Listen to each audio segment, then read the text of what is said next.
제6계명은 살인하지 말라입니다. 제6계명이 요구하는 것은 우리 자신과 다른 사람들의 생명을 보존하기 위해 정당한 노력을 기울이라는 것입니다. 또한 제6계명이 금하는 것은 우리 자신의 생명이나 우리 이웃의 생명을 부당하게 빼앗거나 무엇이든지 그런 경향이 있는 것들입니다. 우리는 예수님을 통해 하나님의 은혜를 깨달아 이웃의 생명을 소중히 여겨야 합니다. 6번째 계명을 이해하기 위해 먼저 알아야 될 것이 있습니다.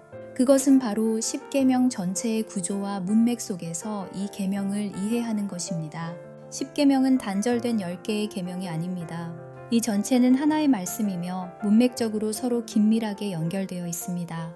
10계명의 구조는 거룩한 공예배, 즉 하나님 사랑에서 시작하여 거룩한 생활 예배인 이웃 사랑으로 확장되는 문맥을 가지고 있습니다. 첫째 계명인 하나님의 절대적 존엄성은 여섯째 계명인 인간의 상대적 존엄성과 서로 대치되며 연결됩니다. 둘째 계명인 영적 간음은 일곱째 계명인 이웃 간의 간음으로 확장됩니다. 셋째 계명인 하나님의 이름 절도는 여덟째 계명인 이웃의 재산 절도로 연결됩니다. 넷째 계명인 하나님 앞에서 서약은 아홉째 계명인 재판관 앞에서 서약으로 나아갑니다. 다섯째 계명인 하나님께서 주신 권위에 대한 탐심은 열째 계명인 이웃의 것에 대한 탐심으로 연결됩니다. 이 모든 계명의 기초와 대전제는 바로 출애굽기 20장 1절에서 2절에 기록된 애굽에서의 구원입니다. 출애굽의 구원은 10계명의 대전제이자 기초입니다. 10계명은 구원의 조건이 아니라 구원의 결과이며 선물입니다. 그러니 하나님의 구원의 은혜를 아는 사람만이 여섯째 계명에 온전하게 순종할 수 있습니다. 또한 10계명은 거룩한 성막과 성전을 중심으로 한 거룩한 공예배에서 시작하여 거룩한 땅 가나안을 중심으로 한 거룩한 생활 예배로 확장되는 문맥을 가지고 있습니다. 앞에 5계명이 뒤에 5계명과 서로 연결되며 확장되는 구조입니다. 즉 거룩한 공예배를 드리는 사람만이 거룩한 생활 예배를 드릴 수 있습니다. 첫째 계명은 하나님의 절대적 존엄에 대한 것이며 여섯째 계명은 인간의 상대적 존엄에 대한 것입니다. 하나님의 절대적 존엄을 알고 그분을 진정으로 섬기는 사람만이 인간의 상대적 존엄을 존중할 수 있습니다. 생명을 주시는 분을 아는 사람만이 자신을 포함한 이웃의 생명을 소중히 여길 수 있는 법입니다. 하나님을 사랑하는 사람만이 이웃을 참되게 사랑할 수 있습니다. 신본주의자만이 진정한 의미에서 인본주의자가 되는 것입니다. 그렇다면 단지 이웃의 생명을 빼앗지 않으면 이 계명에 순종하는 것일까요? 아닙니다.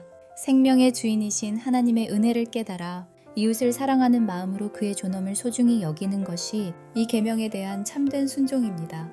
우리는 성경에 기록된 유명한 살인자인 가인을 잘 알고 있습니다.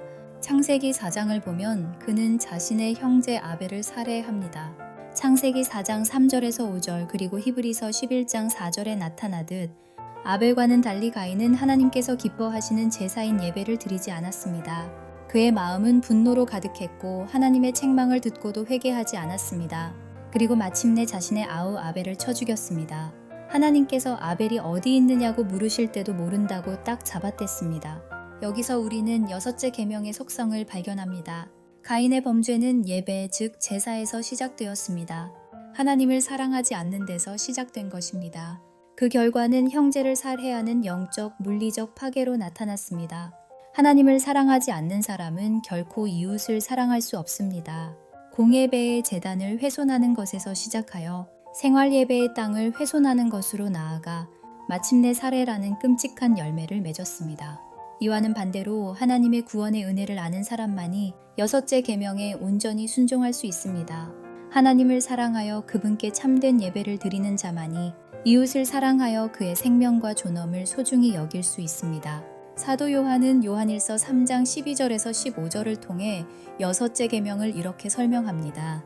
가인같이 하지 말라. 그는 악한 자에게 속하여 그 아우를 죽였으니 어떤 이유로 죽였느냐. 자기의 행위는 악하고 그의 아우의 행위는 의로움이라. 형제들아, 세상이 너희를 미워하여도 이상히 여기지 말라. 우리는 형제를 사랑함으로 사망에서 옮겨 생명으로 들어간 줄을 알거니와 사랑하지 아니하는 자는 사망에 머물러 있느니라. 그 형제를 미워하는 자마다 살인하는 자니 살인하는 자마다 영생이 그 속에 거하지 아니하는 것을 너희가 아는 바라. 성경은 여섯째 계명의 범위와 관련한 수많은 신뢰를 보여줍니다. 여섯째 계명은 단순히 사람의 목숨을 물리적으로 빼앗느냐의 여부만 의미하지 않습니다. 이웃 사랑을 거슬러 생명과 존엄을 파괴하는 모든 말과 생각과 행위에 두루 적용됩니다. 출애굽기 21장 12절에서 17절의 말씀을 함께 보겠습니다. 사람을 쳐 죽인 자는 반드시 죽일 것이나 만일 사람이 고의적으로 한 것이 아니라 나 하나님이 사람을 그의 손에 넘긴 것이면 내가 그를 위하여 한 곳을 정하리니 그 사람이 그리로 도망할 것이며 사람이 그의 이웃을 고의로 죽였으면 너는 그를 내 제단에서라도 잡아내려 죽일지니라. 자기 아버지나 어머니를 치는 자는 반드시 죽일지니라. 사람을 납치한 자가 그 사람을 팔았든지 자기 수하에 두었든지 그를 반드시 죽일지니라. 자기의 아버지나 어머니를 저주하는 자는 반드시 죽일지니라. 모세 율법에서 징벌과 심판의 기본 원리는 그 행위대로입니다. 다른 말로 표현하면 출애굽기 21장, 레위기 24장, 신명기 19장에 기록된 것처럼 눈은 눈으로 이는 이로 생명은 생명으로입니다. 그런데 위의 본문은 사람을 물리적으로 직접 죽인 자뿐만 아니라 부모를 치는 자, 유괴범과 인신매매범, 그리고 부모를 저주하는 자도 똑같이 사형에 처하라고 강력히 명령합니다. 레위기 18장과 20장은 근친상간을 비롯한 성범죄자, 우상 숭배자 등도 모두 사형에 처하라고 명합니다. 그 이유는 여섯째 계명이 가진 두 가지 성격 때문입니다. 첫째, 하나님을 공경하지 않는 자는 이웃을 사랑하지 못하는 살인자입니다. 둘째, 살인은 이웃의 물리적인 목숨뿐 아니라 그의 존엄과 가치를 파괴하는 모든 말과 생각과 행위를 전부 포괄하기 때문입니다.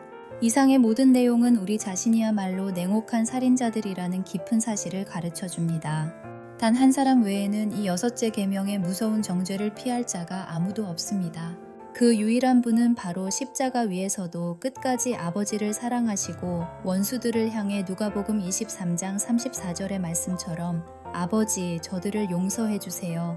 무슨 짓을 하는지도 모르고 있는 저들을 하고 기도하신 예수 그리스도 뿐이십니다. 주님은 살인자인 우리의 소중한 생명을 살리기 위해 자신의 생명을 버리셨습니다.